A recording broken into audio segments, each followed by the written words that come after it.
This training, as I have said, is being conducted and it is carefully designed to address key critical issues or areas. One, on your roles and responsibilities. Secondly, resource mobilization, climate change, and school improvement plan.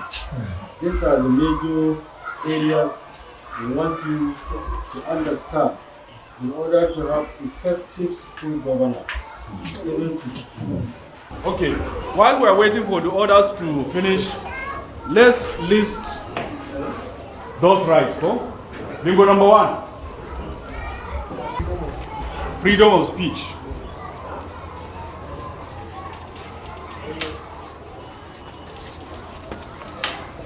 So far so good. The members have been cooperative. They are listening punctual to the training content. Yes, we hope that during the further training, if the content is being exhausted the way it is, it's going to go a long way in, revitalizing the education system, particularly from the grassroots. Most especially, people think schools are meant for government, while they are for the community.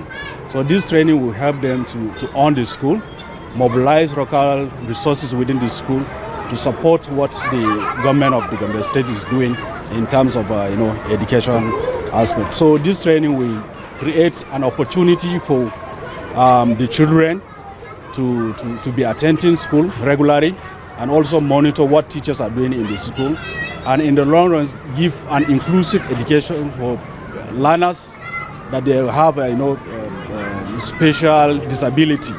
They will also be included in this system of the SBMC training. So it's going to go a long way, in helping the school governance system and school improvement system in the school.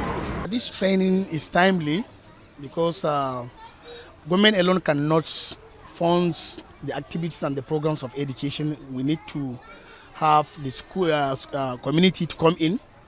So this formation of SBMC committee is timely, as is one of the key fundamental things that will improve education. And this training we need it because many SBMCs committee doesn't even know their roles and responsibilities as SBMC committee members. Therefore, this training it will impact on the members of the SBMCs from Gombe Central, and we are inshallah going to step it down to other SBMC members in our community so that we move forward, so that we can take responsibility for our all schools in our safety and the service delivery in education, particularly in the basic education system in Gombe State. We are very much happy about this training because we are really think most of us we know our rules and regulation on the SBMC members. The training that is taking place here is the last lap of the training, as 2 trainings were conducted in the other 2 senatorial districts, and this is the final one, that is Gombe Central Senatorial District. This kind of training at this point is going to be better than the previous ones because we have experienced some challenges and we took measures to address them.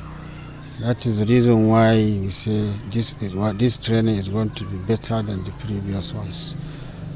And at the end of it all, we expect the participants will step down the training to those that are not opportune to be here physically. We believe when they get back homes, they organize an in-house training for the members that are not here, and I believe they can do so that we will all be on the same page with those that are not opportune to be here.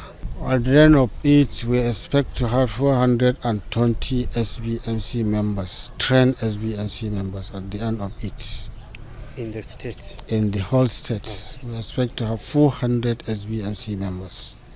And this is not the only program. There are many interventions in the counterpart funding, that is in 2024 matching grant. So His Excellency has done well because he has already paid for 2025. So immediately after the 2024 action plan, we will switch into the 2025 action plan. Without this intervention or contributing the counterpart funding, this kind of training wouldn't have been possible to take place. So in some state, I believe this kind of training is not taking place because of their failure to commit the matching grant, which our governor did. So we appreciate his efforts.